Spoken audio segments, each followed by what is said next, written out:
If you quit now, this is how it ends. Not with a breakdown. Not with a dramatic collapse.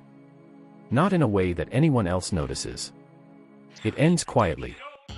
You stop pushing just a little. You tell yourself you deserve a break. You miss one day, then another, and you call it being realistic. This is unbroken. When strength fails, discipline begins.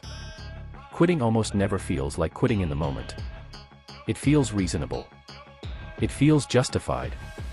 It feels like self-protection. But what you're really doing is teaching your mind a lesson. That discomfort is something to escape, not endure. And once your mind learns that lesson, it repeats it everywhere. Right now, you are standing in a moment that matters more than you think. Not because everything depends on today, but because this moment reveals who you become when things stop feeling rewarding. Be honest with yourself for a second. What are you closest to giving up on right now? Comment it.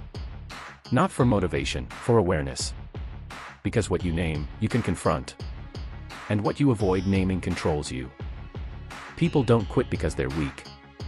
They quit because progress is silent. The effort is loud. The sacrifice is obvious. But the results are invisible. And that silence messes with you. You start wondering if it's worth it. If you're wasting time. If you're just not built for this. That gap, between effort and evidence, is where most people disappear. Discipline is built there. Not when you feel motivated. Not when you feel confident. But when nothing seems to be working and you keep showing up anyway.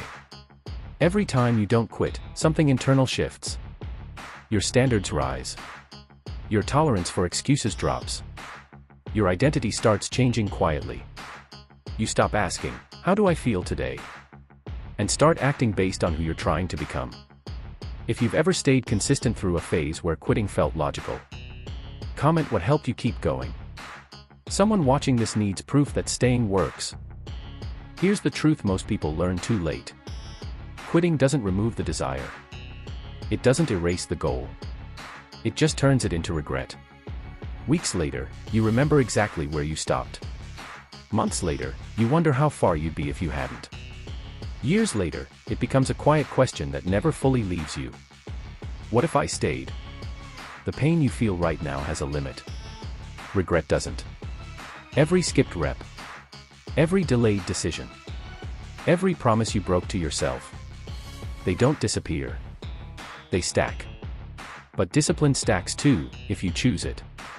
Who do you become if you don't quit this time? Not the perfect version of you. The consistent one. The one who stays when it's boring, slow, and uncomfortable. Comment that version of yourself. I'll make videos to help you become them. Quitting feels like relief at first. The pressure fades. The expectations drop. The discomfort disappears. But relief is temporary. What replaces it is something heavier. Self-doubt. You start questioning your word. Your follow-through. Your ability to endure when things stop being exciting. And the worst part is this. Life doesn't punish you immediately for quitting. It lets you stay comfortable. Until comfort turns into frustration. Until stagnation starts hurting more than effort ever did. The strongest people aren't fearless. They're tired, frustrated, uncertain. And they stay anyway. If you need to slow down, slow down. If you need to adjust, adjust. If you need to rest, rest. But don't leave. Because leaving teaches your mind that quitting is an option. And once quitting is an option, it becomes a habit. If this video kept you here when you were thinking about walking away, like the video and subscribe. Keep discipline in your environment when motivation disappears. This is Unbroken. When strength fails, discipline begins. If you quit now, this is how it ends. So stay.